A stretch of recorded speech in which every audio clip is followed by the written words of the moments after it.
Yes, people, what's going on, everyone? It's my back again, and this is your match preview. It's Leeds against Everton at Elland Road. Again, Everton will go into off the back of a decent away performance. And I mean decent in terms of it was a good result. Look, I said in my match reaction that we could have lost that game. And we should have lost that game in hindsight. You know, I've had a lot of stick for my comments. People have said I'm negative.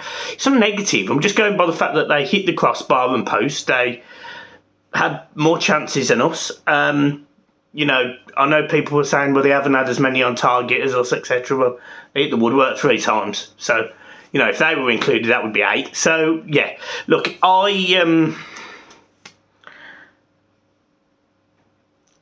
concerned about this game because Leeds have started quite well.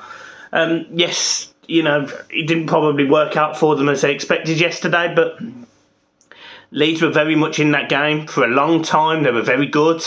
They've got real pace now. It's a different Leeds to last season. Obviously, the turnover of Rafinha, it probably still hurts Leeds. But you know, when they've got players like Aronson, who's got pace to burn, and Jack Harrison on the other side, and they've just got players who can run at you and cause you problems. And the area that Everton was weakest yesterday, you'd argue, was down our right-hand side, in between Patterson and Holgate, because Brentford kept on getting in there. You know, these balls over the top, and Bruno was constantly on them. Either Tony was able then to pull off the 2 centre-halves, and, you know, he hit the post with a header, and you know, there was another chance from the opposite side where the ball comes across from that side and then Bruno puts it wide. That was in literally 10 minutes in. So defensively, although we've looked fairly solid at the start of the season, the game against Brentford was poor, and Leeds are going to set up fairly similar. They're going to play with high energy, high intensity. Jesse Marsch, originally, you know, it looked like they were going to start playing very narrow. They're not playing that way anymore. Everton have got to have their wits about them. They've got to be able to concentrate. They've got to be able to go into this game with a positive mental attitude and, you know, really believe that they can go and get a result. Everton have to start winning games of football. We can't go all season picking up points, 1 point. You know, we've lost 2 games, and the 2 games, Chelsea at home and Aston Villa away. At the time, you would possibly have understood that. Villa looked very poor. Chelsea have looked a bit ropey here, there, and everywhere. So Everton, as much as we have sat here and said, yeah, we look solid at the back, we didn't yesterday. We didn't at all. We've got to make sure that we use our pace as well. We've got to make sure that, you know, when they've got the ball in the final third and they're hitting us and they're challenging us and they're being, you know, trying to put the ball into our box, we've got to make sure that we've got players ready to receive and turn. You know, Onana, he needs to play. He needs to start. He won't be in the middle. He needs to start. You know, he needs to be able to play on the pivot, on the turn. You know, we've been linked with loads of players during this window, and I don't quite know what our best formation is, because this 3-4-3 formation isn't generating wins. Yes, it converts very easily into a 5-3-2, but realistically, I don't know. I'm just really worried about going. I don't know where our win's coming, and that's me being straight. That's. You know, I haven't got the confidence. I've got no confidence away from home. We were terrible away from home last season. We look a little bit better, but let's be honest, we can't put the ball in the net. And that concerns me. You know, people said, oh, you said McNeil, you know, McNeil's not the answer. McNeil. Sorry, you said Malpay's not the answer. Well, I don't think he's the answer.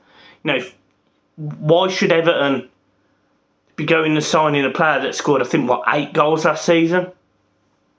I don't think that's enough. You know, especially when you've got players that were available like Maxwell Cornet, Emmanuel Dennis.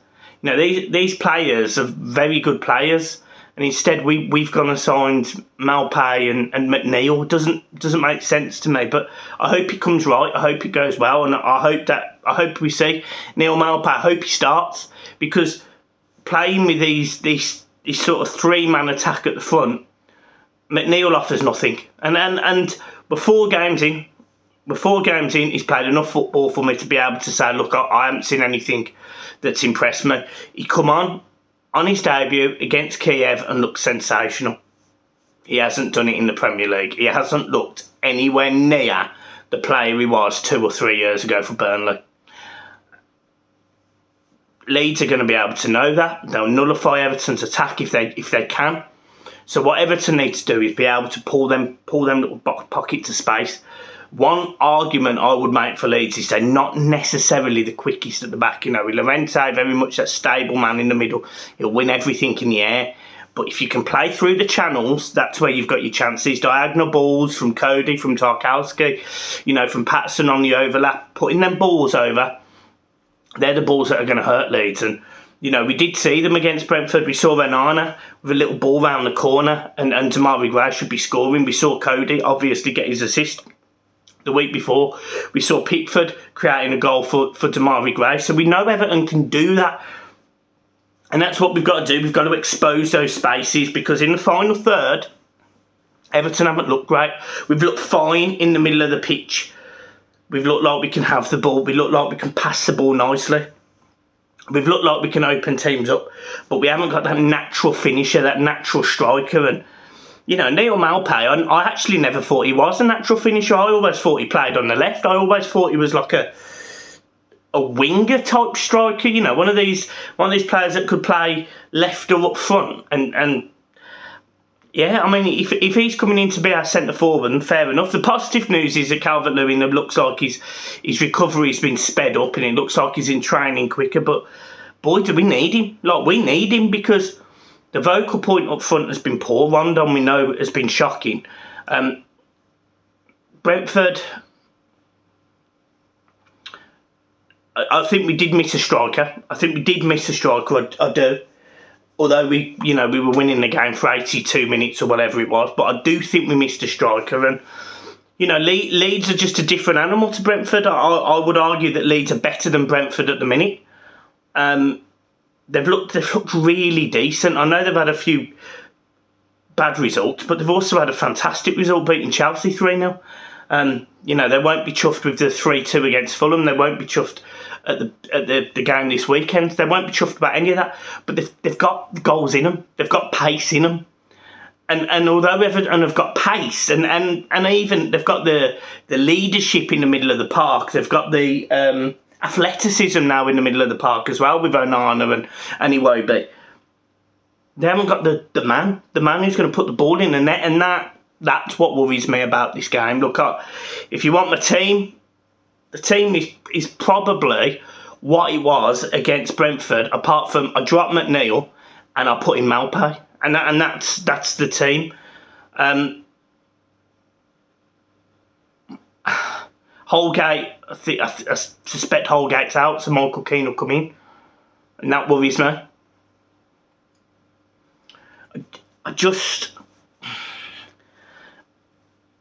hate the fact that we're 5 games in, we haven't won a game, and a lot of people are saying, Mike, you're worried too early, it's not the end of the window, etc. Nothing seems to be happening. We've been linked with Ladrissa Gana for 3 weeks, and that's not happened. And I know it's more from the PSG side, but if it's a money thing, take the Gordon money and reinvest it. Apparently there was rumours today that they're offering 25 million plus Broja plus Gallagher. Take it. All of a sudden Everton look like a team that can challenge the top 12. We're 5 games in on 2 points potentially after this game if we was to go there and lose, which wouldn't surprise anyone, would it? It's not like we would go away from home and be surprised if Everton lost. And that's the issue. Now, I don't think Everton lose tomorrow, because I do think defensively, apart from that Brentford game, I think we are better, and I'm gonna give us that. But I don't think there's many goals in it, like there hasn't been all season. I think it's probably going to be a 0-0 or a 1-1. I don't see Everton scoring lots of goals because I think it will take time for Malpay to adjust. I think, it will take time for other players to adjust. And, when the transfer window is ending so soon, that I would be hoping that we are in negotiations with players now, because we need 2 strikers. We don't need 1, we need 2. We probably need a number 10. We probably need a creative player, because McNeil hasn't done that. So if you're saying to me, oh yeah, you're going to get a Conor Gallagher, yes, he's more of an 8, but he can pass forward. He made a mistake yesterday, got sent off. I don't think it's quite working out for him at Chelsea, but that gives Everton the advantage to go and get him, because we've seen him at teams like Palace. We've seen him at West Brom, and he looked really good. So he probably fits the system. Brozier, we know the quality that he's got, albeit his goals weren't necessarily prolific. We know the quality he's got. We know he's a young lad. So again, I'm all over that. I'm just concerned about where this Everton team are, and I'm concerned that we're playing more games and we're still not getting results, and we're going to be 5 games in, and I'm really hoping we win tomorrow on Tuesday. I really am. But I do think it's a massive ask, a massive ask, and fingers crossed. That's all I've got. It's all I've got, because with the way Leeds play, they'll play, as I say, they'll play through the channel. They've got people in the middle of the park. We saw, for example, Forshaw, whether he plays or comes on as a sub, he's got the composure to sit there and pick that pass. He's got that range of passing, and the pacing behind that they've got. Rodrigo started fairly well for Leeds, and looked like he was going to be really good, but that sort of eased off. So yeah, I'm concerned. I'm concerned about any game we play. And then we play Liverpool at Goodison on Saturday, a game that, again, let's be horribly honest, it's a game that we may not win. And again, I'm sitting here and I'm hating saying this, because we're Everton Football Club. We should not be going into games thinking, oh yeah, we're going to lose. But it's really, really tough to see where this win is coming. People will say, oh yeah, it'll be West Ham at home. But in hindsight, it actually should have been Villa at home, because of how poor they are. It should have been that game. It should have been Villa at Villa Park, or we should have got a point against Chelsea, or we should have got something against Brentford. We definitely should have beat Forest, but we haven't. So we are already 4 games into this season and not quite at the level we should be. And bearing in mind, it was probably the first 4 games of last season that kept us up. So, I have every right to be worried, as does any other Everton fan. And look, I appreciate people might disagree with my opinion, and that is absolutely fine, as long as it's never personal. I'm not bothered. Opinions are opinions. The facts are, we all want best for Everton. We all want to be the best team in the world. We want to be winning Champions Leagues and winning league titles. We know that. We all want that. But this club is run so poorly and mismanaged so badly that we are, rather than looking up, we are looking down. We are looking in and around us. And West Ham won today. Villa are already above us. Leicester look a real mess. Bournemouth, although they're above us, they look terrible. Who else looks like they could go down?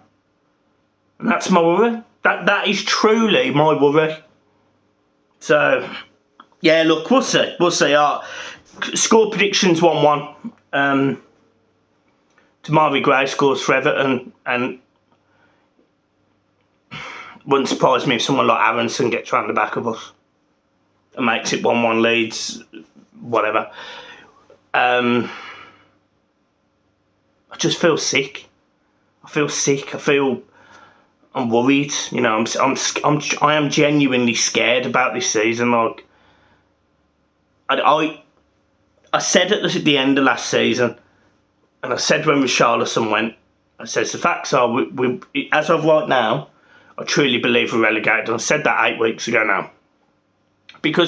Not because I think we're going to get relegated and I'm like, oh my God, I can't wait for the Championship. No, because we were weaker than last season. You took a poor team. I mean, they were poor. They finished 16th and something like 1 point or 2 points above the drop, whatever it was in the end. You've got a poor team, and you've took the man that probably kept them up out of it. We're not going to be better from that, and we haven't replaced him. Like we haven't replaced him. If anyone on this earth tells me that Dwight McNeil has replaced Richarlison, no cuckoo land. So yeah, and it pains me to say, you know, Richarlison comes on for Spurs today. He's played 15 minutes of football, and he got an assist today. Really lovely cross. So yeah, look, I don't have the confidence. It's hope. I hope Everton win, and then deadline day has to be massive. It has to be massive. There has to be radical changes. There has to be. But yeah, guys, I'm leaving it there. Stressed, panicked. Peace.